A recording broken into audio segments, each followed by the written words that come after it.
Legislature, executive और judiciary के बाद मीडिया को किसी डेमोक्रेटिक देश का चौथा पिलर माना जाता है। पहले मीडिया का काम था सच दिखाना, सरकार से सवाल पूछना और आम आदमी की आवाज उठाना। पर आज भारत का मीडिया एक पीआर मशीन बन चुका है, सरकार के लिए प्रेज और अपोजिशन के लिए पॉइजन। इसीलिए राहुल गांधी की भारत जोड़ो यात्रा डिजिटल पे ज्यादा देखी गई, डिजिटल पे ज्यादा कंज्यूम हुई, क्योंकि टीवी का स्पेस सरकार ने घेरा हुआ है। क्योंकि जो भी रूलिंग पार्टी देश में राज कर रही है, आप अगर न्यूज चैनल उठा के देखेंगे तो उन्हें देखकर ऐसा लगता है कि सारे न्यूज चैनल सिर्फ उनकी तारीफें ही गिना रहे हैं, जैसे देश में कोई कमी ही ना हो। अगर इनकी भाषा में कहें तो राम राज्य चल रहा है। आगे बढ़े उससे पहले जरा आपको बताते हैं कि प्रधानमंत्री मोदी का सीना सलमान खान से भी 4 इंच चौड़ा है, और तो और क्रिकेटर विराट कोहली से 8 इंच ज्यादा चौड़ा है।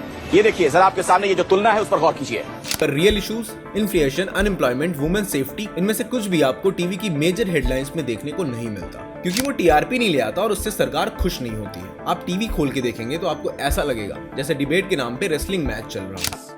ताली मारता हूँ तुम्हारे लिए, स्लो क्लैप, पूरा देश तुम्हारे लिए ताली बजा रहा है ताकि इन बेटियों के ऊपर गुंडे भेज दिए जाए। अरे शर्म करो थोड़ा, शर्म। फैक्ट्स की जगह फीलिंग्स दिखाई जा रही है, लॉजिक की जगह लाउडनेस दिखाया जा रहा है। अमन और किसकी आशा? तुम्हारे हाथों से मैं बिरयानी बनवाऊंगा और लिटा लिटा के तुम्हें मिट्टी और जिनका असली मुद्दों से कोई लेना देना नहीं है। आप जरा इन वीडियोस को देखिए, इन्हें देख के आपको क्या लगता है? ओ गंजे, ओ मेरा नाम तूर है और तूर तुझे चूर चूर करेगा। ऐसा लगता है कि जैसे कोई सर्कस चल रहा हो। और अजीब बात यह है कि आप और हम भी सर्कस के ऑडियंस बन चुके हैं। आप जरा सोच कर देखिए कि इस पूरे सर्कस में किसका फायदा हो रहा है। आपको साफ दिखना चाहिए कि इसमें सीधा फायदा सरकार का, जिसकी पीआर, जिसकी प्रमोशंस ये चैनल कर रहे हैं उनका हो रहा है, और दूसरा इन चैनल्स को टीआरपी मिल रही है और सरकार के द्वारा इनको फंड्स दिए जाते हैं। टीवी चैनल्स आज भी विज्ञापनों पे चलते हैं, वही सब कमाई है एक टीवी चैनल की। बिल्कुल ठीक है। 70 से 80 रुपए का विज्ञापन जो आता है न्यूज चैनल पे, ये वो सरकारी विज्ञापन आता है, और वो रूलिंग पार्टी इन्फ्लुएंस करती है हमेशा। ऑब्वियसली।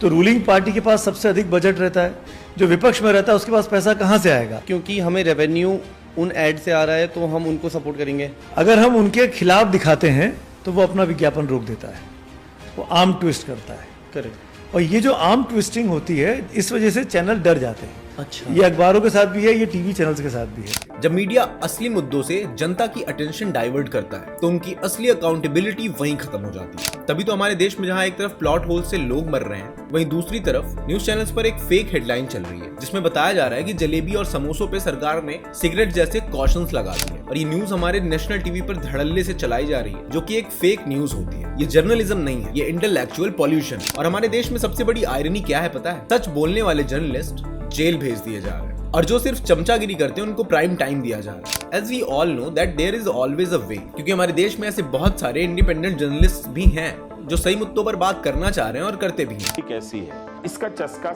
हर तरह के दर्शक को है। जो अच्छा दर्शक है उसे ही बड़ा मजा आता है। वो मुझे भी कहता है कि आप क्यों नहीं जाते हैं गांव-गांव में घूम के, लेकिन मुझे पता है कि अब वो समय नहीं है कि चौराहे पे खड़ा करके आप जैसे बोलेंगे 4 लोग आएगा, मोदी मोदी करने लग जाएगा, 4 लोग धक्का देगा, फिर अगर आप किसी और हॉस्टाइल स्टेट में हैं तो पुलिस मदद नहीं करेगी। 10 तरह की समस्याएं होती हैं। और आप अगर प्रॉब्लम को लेकर ग्राउंड पे खड़े हैं और बता रहे हैं कि ये कौन सा अस्पताल है, इसकी तो दावा कर रहे हैं कि इन्होंने, यहाँ तो कोई डॉक्टर नहीं है, यहाँ कोई मरीज नहीं है, तो आपके खिलाफ एक्शन लिया जाने। आइए आपको समझाता हूँ कि आप और हम इस सर्कस से कैसे जुड़े हुए हैं। इस वीडियो को रिकॉर्ड करने से एक दिन पहले उड़ीसा में एक बहुत ही हॉरिफाइंग इंसिडेंट हुआ, जहाँ एक टीनेजर लड़की को जिंदा आग में जलाकर जान से मारने की कोशिश की गई। ये इंसिडेंट्स कोई भी न्यूज चैनल कवर नहीं कर रहा, क्योंकि वहाँ पर रूलिंग पार्टी की गवर्नमेंट है। अब ये बात हमारे लिए कितनी खतरनाक है। अगर क्राइम छिपाया जाएगा और उसे बढ़ावा दिया जाएगा तो वो आज नहीं तो कल आपके और हमारे साथ भी हो सकता है। रोड्स का बुरा हाल है। हमने रोड बनाने में स्पेस टेक्नोलॉजी का उपयोग किया है। स्पेस टेक्नोलॉजी से फोटोग्राफी होती है, मॉनिटरिंग होता है। कि 2024 समाप्त होने के पहले हिंदुस्तान का रोड इंफ्रास्ट्रक्चर अमेरिका के बराबर होगा। 8 साल में जितना रोड का काम हुआ, मैं दावे के साथ कह सकता हूँ कि पिछले 65-66 साल में जितना काम नहीं हुआ उतना 8 साल में हमने किया है। धर्म के नाम पे धंधा हो रहा है। देश में लैंग्वेज के नाम पर जनता आपस में लड़ रही है।